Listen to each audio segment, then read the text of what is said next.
Hi, I'm Bill Double, and I'm the exhibition coordinator for the Indiana University of Pennsylvania Museum.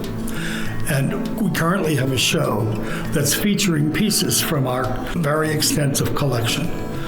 Our collection currently includes more than 4,000 pieces of sculpture, painting, drawings, ceramics, and we have samplings of each here in this particular show. We're going to talk about some of the individual pieces, and we're going to have 3 individuals speak about art from this particular exhibit. I will be speaking. Rhonda Yeager, who is our conservator and curator for our museum, and Donna Cashdaller, who has been someone who has been heavily involved in this museum and collection for many years.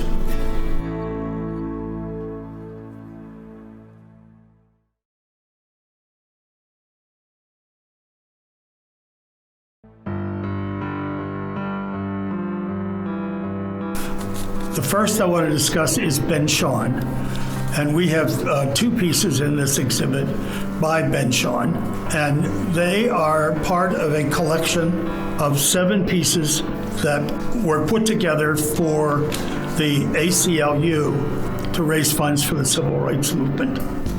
Now, Ben Shahn is a social realist, and he spent his time talking about the conditions of individuals. He spent time in the South in the 60s with voter registration, and he's a printmaker primarily. A lot of his work is involved in individual rights. But he was one of the leading social realists of the 20th century. The pieces we have on our collection are Martin Luther King, which was done in 1968, and it was done as a cover for Time magazine.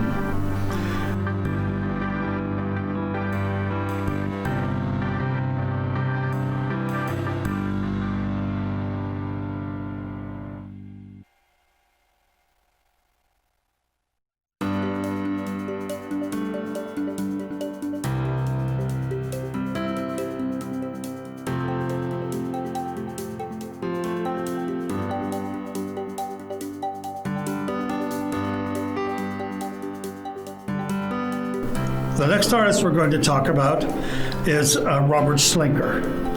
Robert Slenker spent more than 30 years on the staff here at IUP in the art department, and he is a sculptor. And we have an extended amount of pieces in our collection that he and his family donated to us.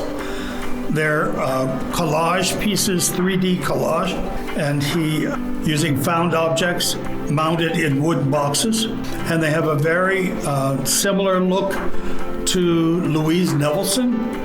And Louise Nevelson was a New York artist, sculptor.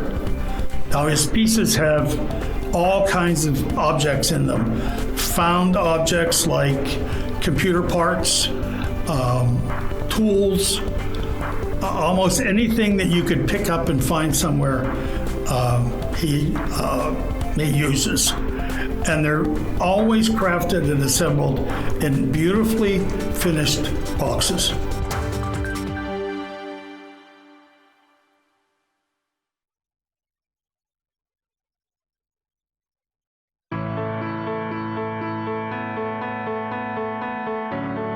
The other artist we are going to talk about is Frank Mason.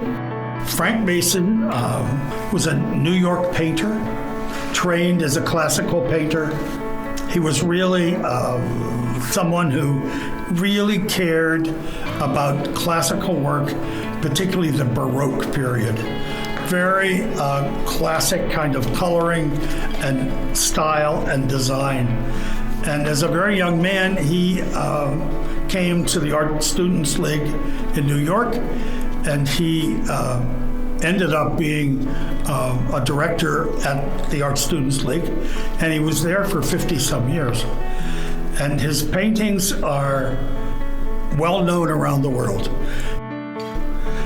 He has done some very beautiful landscapes.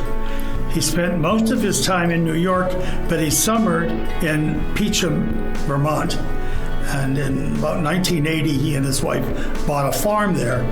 And from then on, he taught summer classes there. The piece that we have here was given to the museum by the family. And the piece that we have here is called Goodrich Silos, and it was done in Peacham, Vermont. And it, as you can see, it has such a beautiful, soft finish and a beautiful sky.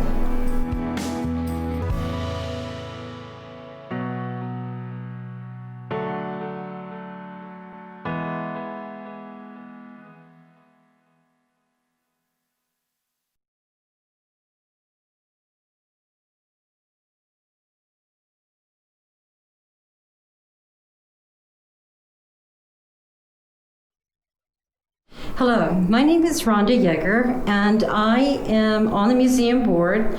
I am the curator, IUP Collection Manager, and I also of the collection, and I also work as a teacher. I teach in the Department of Art and Design here at IUP. Today I'm going to be talking about a couple of pieces in this exhibit.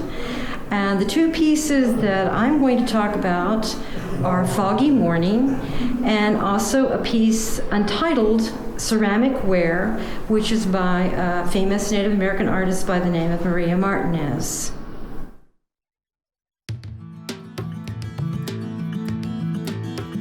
The first piece that I'm going to talk to you about is by Louise Pershing.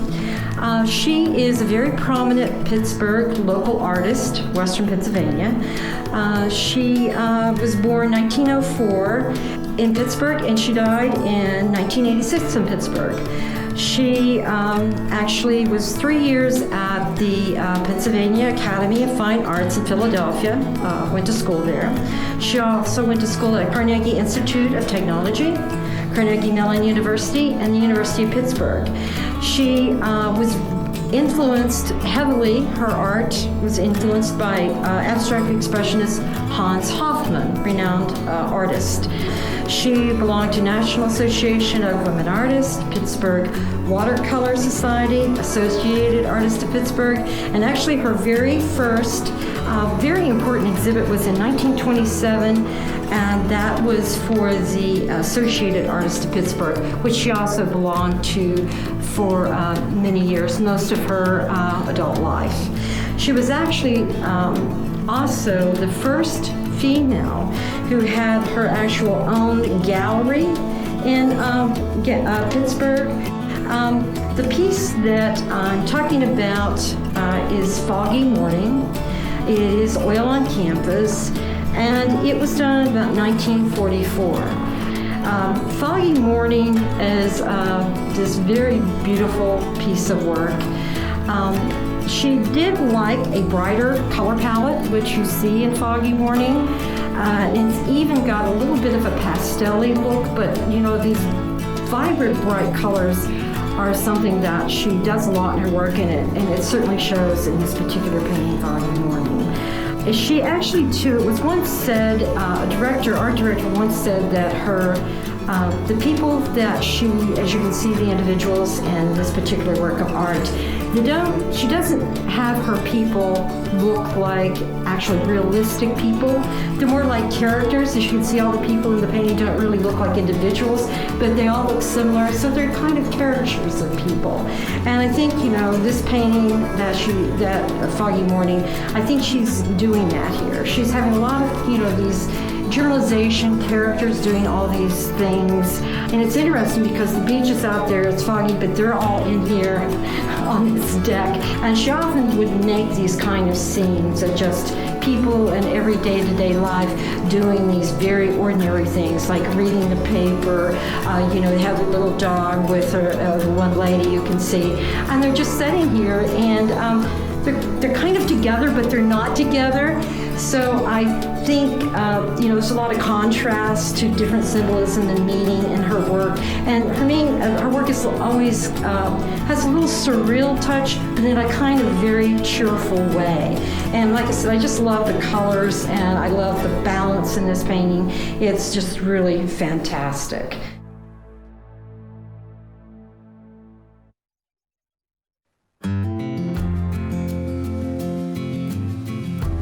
The next piece that I want to talk to you about is one of our Native American pieces. And it's about a very famous Native American ceramicist named Maria Martinez.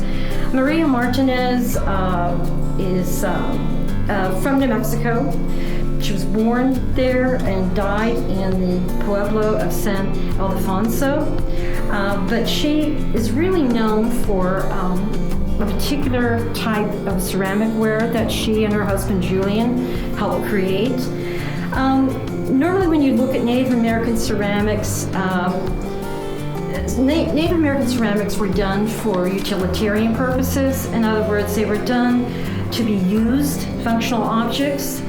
But Maria Martinez, breaks through that barrier. Her work starts, and what she's really known for, and what she's gave credit for is that she breaks this barrier. She actually,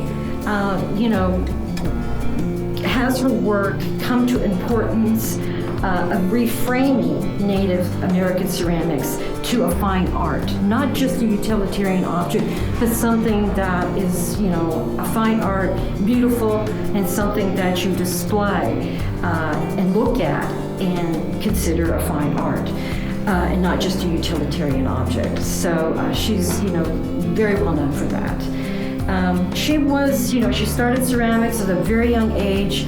Ceramics were very much a community project, traditionally in Native American cultures.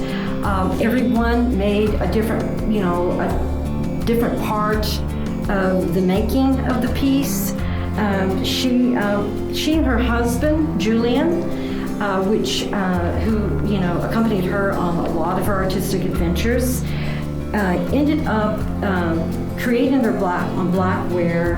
Part of this happened because there was a archaeological dig research project that was going on not too far from the San Ildefonso, and they became involved in this archaeology project. And they found shards of this pottery, and they studied it, and they made drawings of it, Maria Martinez and her husband Julian. And what they found were these pieces that had very designs they had, not seen before. They also, very distinctive geometric patterns, and they also found this black pottery. And so they experimented with a lot of firing techniques.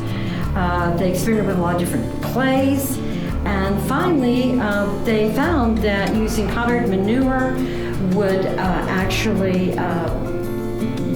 remove some of the oxygen during the firing process, but it still retained the heat. And the pottery that came out of it had this, it was blackened. So this is the beginning of this black on black. They kind of reinvent this from pottery they see in this ancient Native American dig excavation site. So what they did was the black pottery would have a very shiny surface to it, and then they would make a mat by using guaco, which is a plant substance, on the black polished pottery.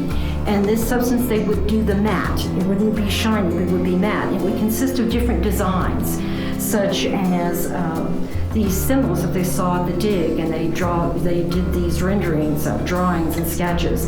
They would be things, natural phenomena like clouds, geometric designs, birds, all these different symbols in Native American culture.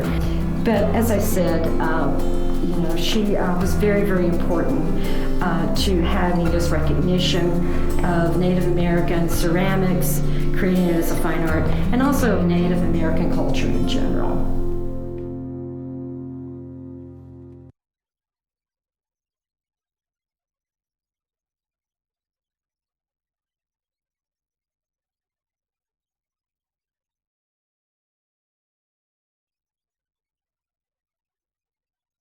I'm Donna Cashdollar. I retired from the museum board a few years ago, and my specialty kind of in this exhibition anyway is Milton Bancroft, because one of the last exhibitions that I organized for the museum was a retrospective of Milton Bancroft's work in the museum collection. We probably have the biggest group of his work from the beginning of his career to the end of it, of any institution in the United States. So I'm going to walk, we have 7 of the pieces here in this exhibition, and I'm going to talk about 5 of them that kind of trace his career from the very beginning to the very end. And the first painting I'm going to talk about in this exhibition, we don't know the title of it. We acquired it just a few years ago and had it recently restored and cleaned. I call it the French laundresses. What it is, if you look at it close up, you can see a pipe that has diverted water from a nearby stream into a cistern near a pavilion that has been paved in so that women can gather there conveniently to do their laundry and probably socialize at the same time, give them a little time away from family demands where they can talk among themselves. It's a reasonably dark painting. Even now it has been cleaned, it's still dark. And that reflects his interest in the Barbizon school of France at that time. Painters like Millet, who painted the Angelus and the Gleaners, they like to paint scenes of everyday French workers' lives, and this is representative of that, very early in his career. And he may have exhibited it at one of the salons in Paris, because he did exhibit there, but we do not have that information. Next we'll go to Mater Amor, and it's also known as the Angel of the Lilies. And this was done in 1907, and we know that he exhibited it in at least 3 places: Chicago, Philadelphia, and New York City. And in New York City, it was at the National Academy of Design, where he was exhibiting right beside artists like Daniel Chester French and Cecilia Beau and Robert Henry, among many other famous names that you would recognize. And this is from a period in which allegorical figures were very popular. Those are mostly female figures, very stylized, that were to represent the arts and sciences, and also ideals like motherhood and religious faith and patriotism.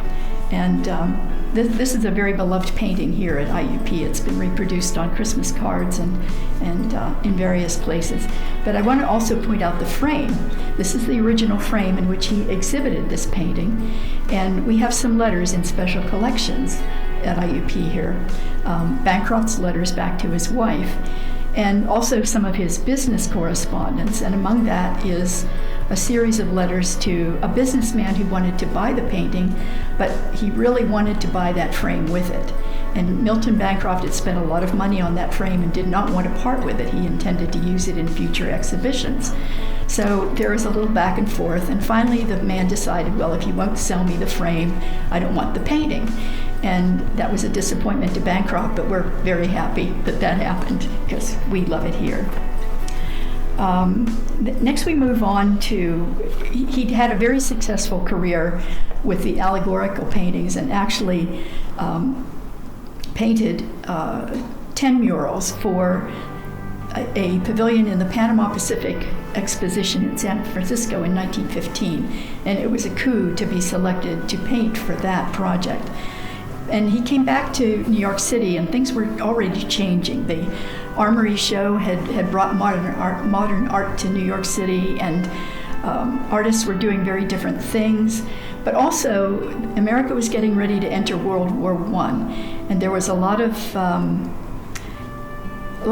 going on as the country prepared to do that.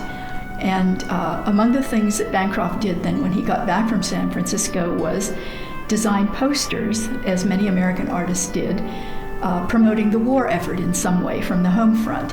His son, who was old enough to enlist at that point, did enlist in 1917 and was sent overseas, and Milton wanted in the worst way to do something to volunteer overseas, not just at home. He was too old to do most of the kinds of things that would have put him in the battlefields, where troops were fighting. And he was sent by the YMCA, hired by the YMCA to design rest and recreation stories for stations for American troops where they could stay while they were waiting to be transported back home. And he also saw a lot of devastation. I mean, he was there at the end of the war and he saw no fighting, but he saw what fighting can do and what it does not only to the countryside, but to the people. And one of the drawings that is here is of a despondent soldier, and we're not sure what nationality he is, but he's holding a gun, so he's probably not a German. Could be a French soldier, could be an American soldier, seated at the entrance to a bunker, and it was a German bunker, beside the entrance to the German trenches. The trenches, you can see when you look closely, are reinforced by a wickerwork trellis kind of arrangement to keep the mud from sliding in on you too badly. But it is among many drawings that we have here in the collection that show just what war does to a country. Anyway, a very moving experience to him, obviously. But this is one of the drawings that he did from that period, and he brought about 200 of them back and exhibited some at the Corcoran Museum of Art in Washington, D.C. in, I believe it was 1920. And a few of the ones that were in that exhibit we actually have in the IUP Museum's exhibition here, or collection here. This one is called Ramps. It's about the city of Ramps, and the right still lives. And it's trying to show that despite all the destruction of war, that there's a spirit of patriotism and a spirit of rebuilding, and that's what the poster is trying to show. And it's really interesting because it's original. You can see the conservationists wanted to preserve the fact that you could see how he worked. You can see the holes in the corners of the paper where he tacked it to his easel. You can see, that this went through the difficulties of transporting art during that time. The edges are a little shabby, but it is conserved and preserved so that it's going to last a long time from now. The last painting that we're going to talk about in this exhibition, I think when he got back from France, he was so happy. He actually retired. He closed his studio in New York City. He retired being a, shall we say, a professional artist. Went back to Sandy Spring, Maryland, where his wife had been living with his family all the years that he spent in New York City. And obviously he visited from time to time, but his last paintings are many landscapes, and they are a very different style from what we've seen earlier. He transitioned to kind of an impressionistic style where the colors are lighter, the strokes are freer, and they're just a happier looking kind of painting than we have seen him do before, especially during World War I. The landscape that's here in the exhibition is dated 1925, and it really gives you the impression that he was so happy to be back in a beautiful landscape that wasn't disturbed by war, that he was going to make the most of it.